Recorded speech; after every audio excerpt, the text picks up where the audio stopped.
Hi Stringsters, it's Kathy here with Virtually Strings, and in this video I'm coming with a way of actually analyzing music so that when you're playing it, it becomes easier.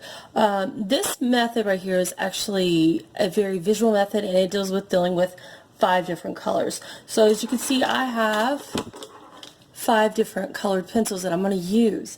I am going to use the purple one right here for dealing with time signatures and key signatures. I am going to deal with the red one right here for tempo. I'm going to use the orange one right here for sharps and flats, and that's mainly because the orange actually sticks out more to me than some of these other colors.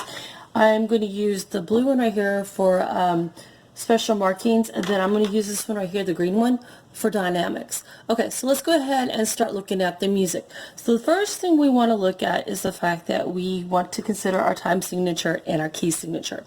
So up here we have that 4 right here, and what I usually like to do is like put down like 4 BPM, meaning 4 beats per measure. And then down here we can look at that 4 and we say, okay, well that's the note that's going to get the beat. So the 4 corresponds in this case with the quarter note. So I'm just going to draw a quarter note right here to represent that. That's what we're looking at. Alright, so now we're looking at the key signature, and if you notice, there's key signatures all over this. That's because the key signature changes. So what you're going to do is you're going to do it for each key signature, and then you're going to write the note or the key, the sharp or flat that it corresponds with. In this case, this first one is a F sharp, because we know it's always one sharp means F sharp. So I'm going to put it up here, F sharp. But if you go down here where we say maybe have, let's see, right here, where we have 2 flats, I'll put a flat sign right there, and then I'll just put like B and E, because I know those are going to be flat. Or if I have like multiple sharps right here, then we'll put down F sharp, C, G, and D, because we know those are the sharp orders right there.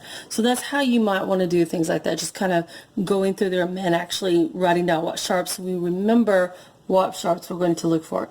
Then next thing we want to do is look at the tempo. So we're looking for anything that deals with tempo, whether it's the tempo words such as ritornello, a tempo, allegretto, moretto, anything like that, or anything that actually tells us what the tempo is. So up here we know what the tempo is because it shows that a quarter note equals 80. So this is 80 beats per minute, and that's what the quarter note represents right there. Alright, there is no other location in here where we actually have a tempo marking, so that's the only tempo marking we have for this song. Alright, so now then we want to look at dynamics. Okay, remember, dynamics is dealing with volume. We want to know, okay, how loud or how soft. So the volume right here is not listed, but if we go over here, we see some crescendo marks, and what I'm going to do is actually trace over them. Normally I would circle a lot of marks, but in this case I'm tracing over them, say, hey, this is what I need to look at. Then over here we have a mezzo forte, so that's another one. Here we have a mezzo piano. We got more. So you could just trace over those, okay? And then just circle the dynamic marks. Remember, we're keeping things different colors because these are kind of like notes for you when you're analyzing music. So when you're playing it, you'll understand better what you're trying to do. Alright, so the next thing we want to do is we want to look for sharps and flats. Like I said, with sharps and flats, we want something that will stand out a little bit more. So the reason why I don't put these right here as sharps and flats, these are actually key signatures, and so everything else in that signature should automatically change. But the keys, the sharps and flats we're actually looking for are the ones where it's changed differently. So it follows a different rule within a measure. So like right here we have the natural signs. We have our sharps right here. Over here we have a bunch of flats. So I would just highlight those to remind myself that I need to actually create flats right there. Then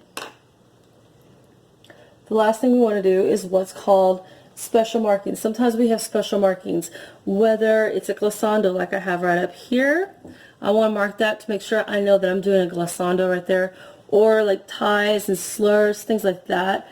If you have a fermata at the end, you would circle the fermatas. Anything like special terms like finale, alfinale, codas, things like that, that would go under the blue for special marking. Now, you don't have to have these particular colors. You can actually choose 5 colors. Just remember, the ones that are sharps and flats, you always want to go with something that will actually stick out the most. And I say anything that deals with dynamics are the colors that you probably want to use the most. So keep those in mind whenever you're trying to analyze music with visual colors. Again, this is Kathy. Hope you like this video. Please subscribe, like, and share this video with others, and I hope to see you again soon.